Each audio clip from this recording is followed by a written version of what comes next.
오늘 이 시간에 하나님께서 우리에게 주시는 말씀은 누가복음 15장 1절에서부터 7절까지의 말씀입니다.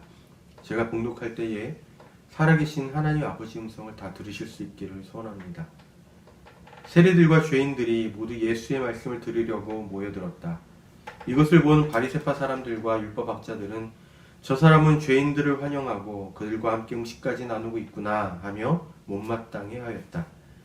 그래서 예수께서는 그들에게 비유로 말씀하셨다. 너희 가운데 누가 양 100마리를 가지고 있었는데 그 중에서 한 마리를 잃었다면 어떻게 하겠느냐?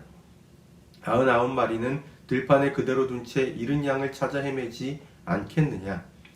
그러다가 찾게 되면 기뻐서 양을 어깨에 메고 집으로 돌아와 친구들과 이웃을 불러 모으고 자, 같이 기뻐해 주십시오. 잃었던 양을 찾았습니다 하며 좋아할 것이다. 잘 들어두어라. 이와 같이 회개할 것 없는 의인 99보다 죄인 한 사람이 회개하는 것을 하늘에서는 더 기뻐할 것이다. 아멘. 같이 기뻐할 수 있습니까? 라는 제목으로 오늘 주신 말씀 함께 묵상하고 그 뜻을 살펴보고자 합니다. 오늘 우리 앞에 놓인 말씀은 이렇게 시작하고 있습니다. 세리들과 죄인들이 모두 예수의 말씀을 들으려고 모여들었다. 그리고 그 장면을 목격한 바리새파 사람들과 율법학자들은 2절에서 이렇게 말했습니다. 저 사람은 죄인들을 환영하고 그들과 함께 음식까지 나누고 있구나. 우선 우리가 이 두 구절의 말씀으로부터 확인할 수 있는 것은 두 가지가 있습니다. 하나는 바리새파 사람들과 율법학자들이 세리들과 죄인들을 한데 묶어서 죄인들로 보고 있다는 것이고, 둘째는 죄인들로 불리는 세리들과 죄인들이 예수께로 모여들었다는 것입니다. 그러면 대체 세리들과 죄인들이 무엇을 어찌했기에 바리새인들과 율법학자들로부터 죄인들이라는 칭호를 얻게 된 것인지를 살펴보아야 할 것입니다. 먼저 세리부터 보겠습니다. 로마가 다스리던 당시 세계에서 로마 제국의 지역 주민들은 갖가지의 세금들을 부담해야만 했어요. 인두세에서부터 도로와 교량에 붙은 세금, 상품에 붙은 세금, 재산세와 같은 것들이었습니다. 세금을 징수하는 업무는 일반적으로 그 지역 안에서 부자이면서도 권력가인 사람, 하지만 그 지역의 본토인이 아닌 사람에게 맡겨졌습니다. 그 업무를 맡은 사람은 자기가 세금을 징수해야 할 지역을 또다시 여러 구역들로 나눈 이후에 각 구역들마다 세리장을 세웠습니다. 그러면 세리장은 실질적으로 사람들에게 세금을 징수하기 위해서 그 지역의 사람을 활용하는데 그들이 바로 세리였습니다. 그런데 문제는 당시의 세금 제도가 로마에 보내야 하는 금액을 초과하는 여분의 세금을 징수하는 것을 허용했다는 것입니다. 상황이 이러하다 보니 로마로부터 세금 징수권을 따낸 사람들 입장에서는 어떻게든 로마의 세금을 보내주고 난 후에도 자신들의 손에 남은 돈이 많기를 원했던 것이죠. 그리고 그러한 압력은 세리장에서부터 말단 세리에 이르기까지 아래로 가해지고 결국 말단 세리도 애초에 사람들에게서 징수해야 하는 정당한 금액 이상의 것을 징수하게 되었습니다. 물론 말단 세리라고 하더라도 세금을 징수하는 과정에서 자기의 몫을 챙기는 일을 소홀히 했다라고 볼 수는 없을 것입니다. 이처럼 세금을 징수하는 세리라는 직업이 자기의 백성을 등지고 로마를 위해서 하는 일인데다가 세금도 과다하게 징수하다 보니 당시 유대 사회에서 세리들은 격려를 피할 수가 없었습니다. 게다가 세리들이 하는 일이라는 것이 로마 황제가 신이라는 문구가 새겨진 로마 화폐를 취급하고 로마인들과 접촉하는 일이다 보니 세리들은 오직 하나님만이 유일한 신임을 믿고 살아가는 유대인들에게 있어서 부정한 일을 하는 사람들로 인식되었죠.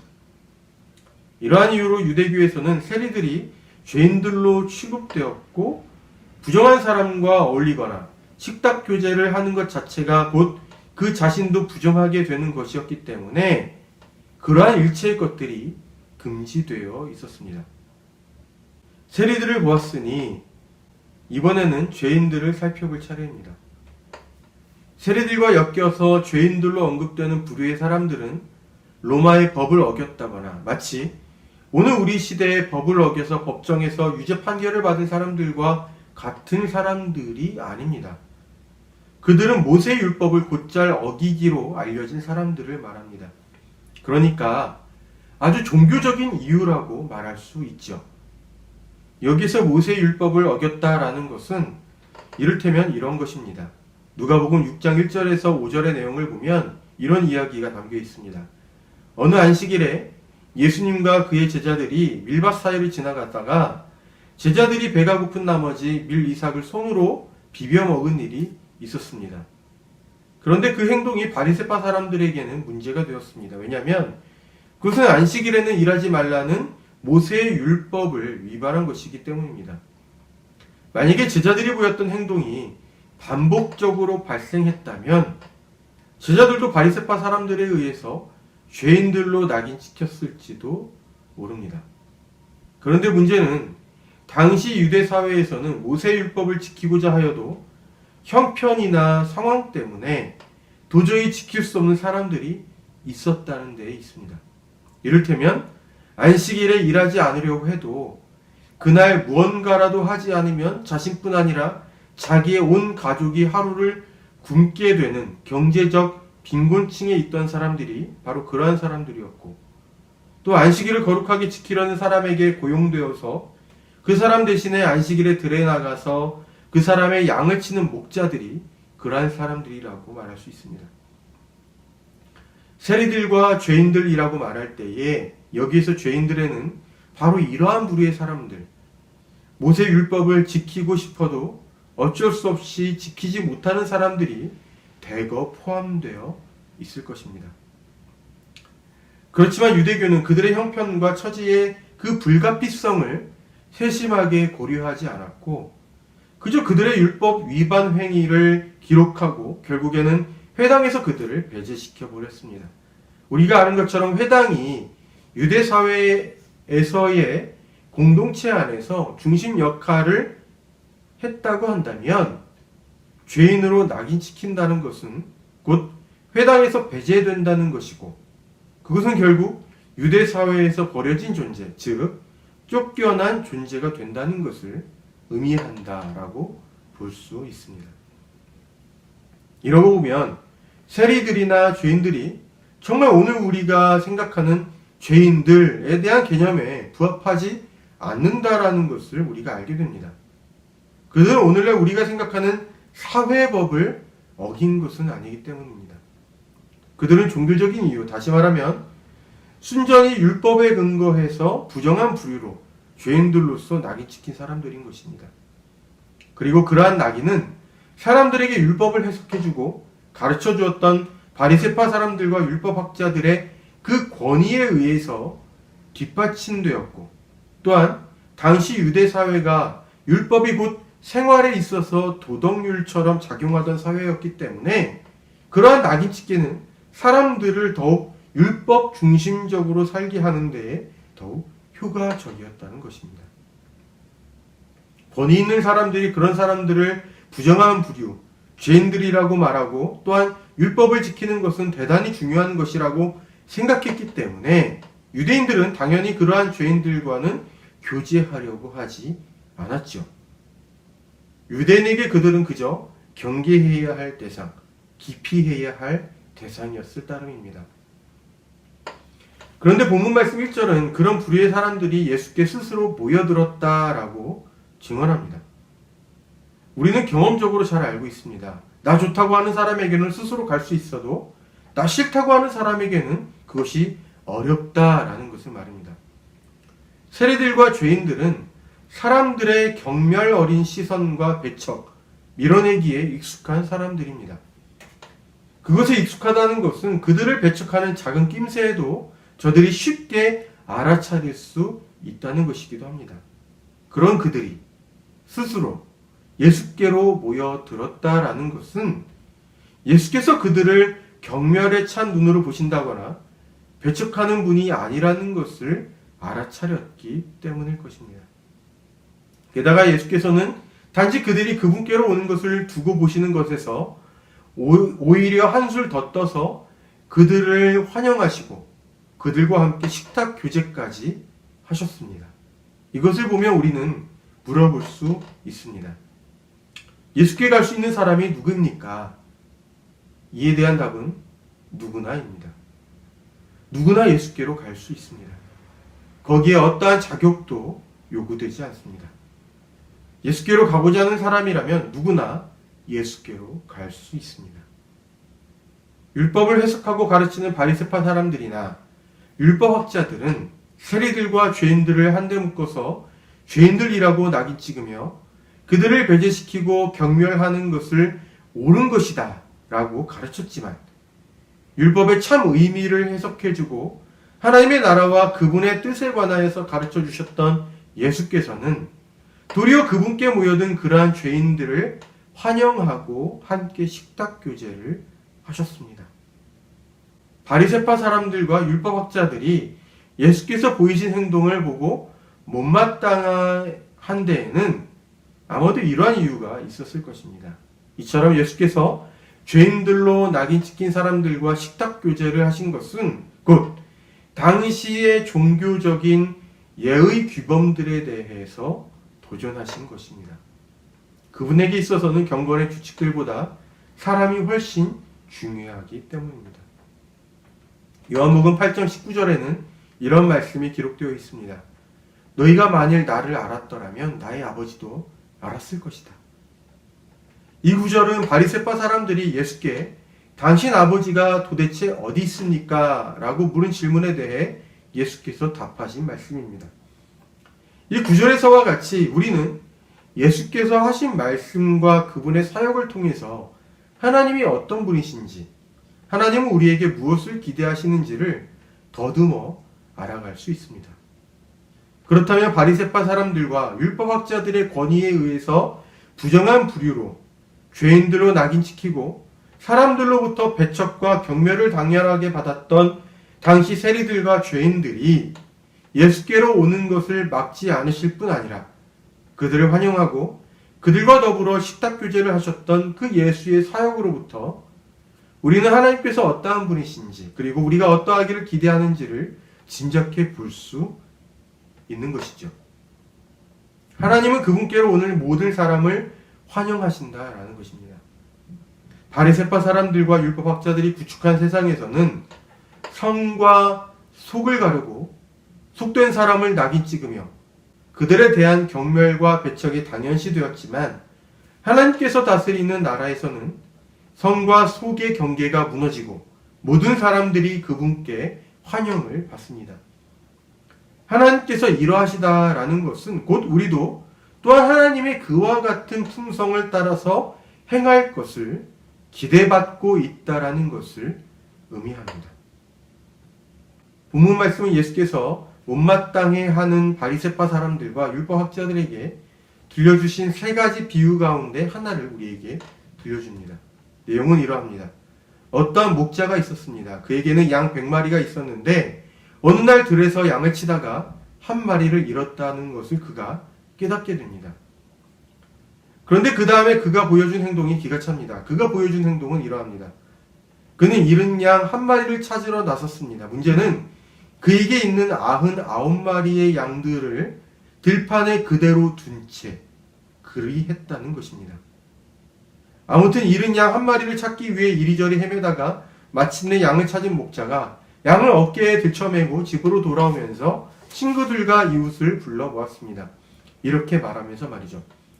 자, 같이 기뻐해 주십시오. 잃었던 양을 찾았습니다.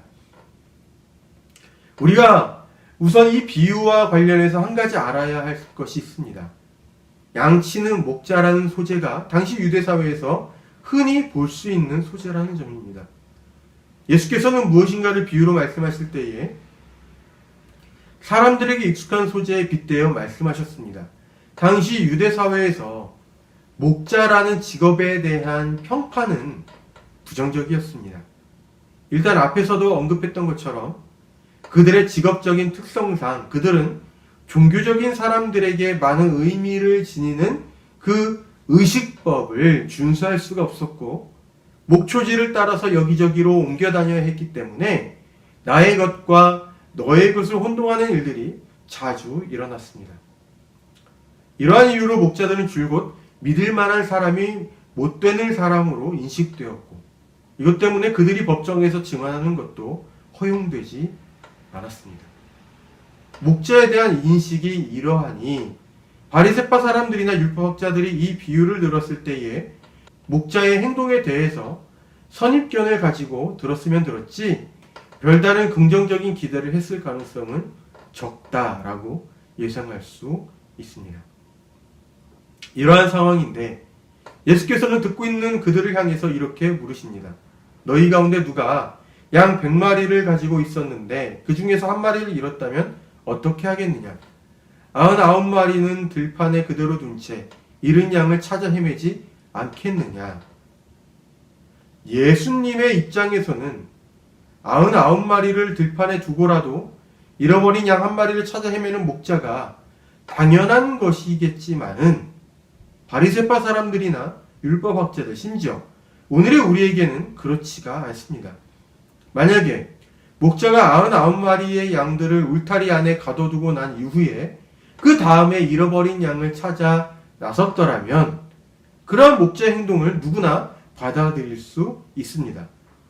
하지만 잃어버린 양 한 마리를 찾기 위해서 99마리의 아직 잃어버리지 않은 양들을 그대로 들판에 두고서 떠난다라는 것은 작은 것을 얻기 위해서 큰 것을 잃어버릴 수도 있는 아주 무모하고도 셈을 할 줄 모르는 바보 같은 행동이 아닐 수가 없습니다. 이처럼 무모한 목자의 행동은 목자에 대한 당시 사회의 부정적인 평판과 대단히 잘 어울렸겠지요. 하지만 예수께서는 비록 그렇다 하더라도 그것이 옳은 것이고 당연한 것으로 보이는 듯합니다. 이유가 있습니다. 예수께서 99마리는 들판에 두고 잃어버린 양 한 마리를 찾아 나서지 않겠느냐라고 당연한 듯이 물으실 때에 바리새파 사람들이나 율법학자들, 어쩌면 우리들은 그 상황에서 가장 먼저 계산기를 두드렸을지도 모르지만 예수께서 생각하시는 것은 무모한 목자와 같이 어디선가 길 잃고 헤매는 양 한 마리의 생명이었기 때문입니다. 이건 역시도 성과 속을 가리는 일보다 사람을 더 중요하게 여기는 예수님의 품성을 보여주고 있는 것이라고 말할 수 있습니다. 제가 이 본문 말씀을 묵상할 때에 여기에서 가장 핵심이 되는 말씀으로 여기는 구절이 바로 6절입니다. 잃은 양을 찾아서 집으로 돌아오는 목자는 친구들과 이웃을 불러 모았습니다. 목자가 그들에게 기대하는 것은 그들도 목자가 느끼는 기쁨을 함께 느껴주는 것이었어요.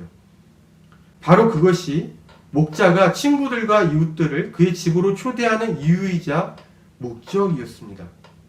그리고 7절 말씀에서 죄인 한 사람이 회개하는 것을 기뻐하시는 하나님의 기쁨이 곧 잃어버린 양을 찾은 목자의 기쁨과 같은 것으로 표현되고 있습니다.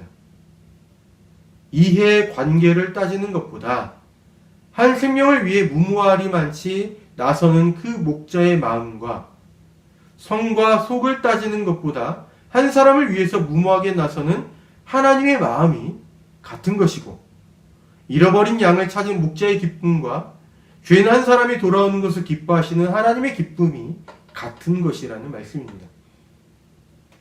우리는 예수께서 바리새파 사람들과 율법학자들에게 이 비유를 들려주신 배경을 확인했습니다. 바리새파 사람들과 율법학자들은 예수께서 죄인들과 어울려서 한 식탁에서 어울려 먹고 마시는 모습이 못마땅했습니다. 그렇지만 이 비유의 이야기는 그들에게 스스로 돌이켜 생각해 볼 것을 요청합니다. 만일 당신이 무모한 목자의 친구나 이웃 가운데 한 사람이라면 목자와 더불어서 같이 기뻐할 수 있는지 말이죠. 그것은 또한 비록 어떤 사람이 죄인으로 낙인찍혔더라도 그가 하나님께 돌아오는 것 때문에 하나님께서 목자와 같이 기뻐하실 때에 하나님과 더불어서 같이 기뻐할 수 있는지에 대한 것이기도 합니다. 오늘날 어떤 기독교인들에게서 오늘 본문 말씀에서와 같이 거룩한 것과 속된 것을 가르고 하나님의 것과 사탄의 것을 가르면서 어떤 사람들을 향해서 속된 것, 사탄의 것에 속한 사람이라고 배척하거나 비난하는 모습들을 발견하게 됩니다. 그리고 그것을 진리를 따르고 하나님의 말씀을 지키며 교회와 기독교를 지켜내는 일로 생각하는 모습도 확인하게 됩니다. 그런 사람들에게서 오늘 본문 말씀의 바리새파 사람들과 율법학자들이 겹쳐 보이는 것이 과장된 해석인지 묻고 싶습니다. 예수께서는 성과 속을 엄격하게 구분하던 시대에 거룩한 것을 지키고 따르는 것이 곧 하나님을 경외하는 것이라고 가르치고 주장하던 사람들에 의해서 속된 사람, 부정한 사람으로 낙인찍힌 사람들을 엄격한 율법에 따라서 부정하다, 속하다, 더러운 죄인이라고 말씀하지 않으셨습니다. 도리어 그분은 그들을 환영하셨고 그들과 격없는 식탁 교제를 가지셨죠. 본문 말씀은 예수께서 그 식탁에서 누리셨던 기쁨에 오늘의 우리도 이리 와서 같이 동참하기를 말씀하고 있습니다. 종교적인 이유로 죄인으로 낙인찍힌 사람들을 사람으로 맞이하고 그들과 더불어 기쁨의 식탁을 나누셨던 예수의 모습으로부터, 그리고 100마리 가운데 잃어버린 양 한 마리가 있음을 발견하고 99마리의 양들은 들판에 두고서라도 그 즉시 잃어버린 양 한 마리를 찾기 위해 나섰던 무모한 목자의 모습으로부터, 그리고 회개한 한 사람으로 인해 기뻐하시는 하나님의 모습으로부터 우리가 거기에 담긴 사람과 생명에 대한 그 무엇보다 우선하고 깊은 애정을 깨닫고 마음에 품고 살아갈 수 있도록 주님께서 인도하시기를 빕니다. 기도하겠습니다. 주님, 저희가 말씀의 참뜻을 잘 깨닫게 하여 주십시오. 교회와 진리를 지킨다는 명분으로 배제와 혐오의 대열에 서지 않게 하여 주십시오. 주님, 사람과 생명을 향한 주님의 환대와 사랑은 그 어떠한 종교적인 것도 이념적인 것도 막아서지 못하였음을 깨달았습니다. 저희도 주님 안에서 환대와 사랑으로 사랑과 생명을 대하고 주님의 기쁨에 동참할 수 있도록 인도하시고 은총을 베풀어 주십시오. 언제나 어디에서나 성령님을 통해서 저희와 함께 하시는 예수님의 이름으로 기도합니다. 아멘.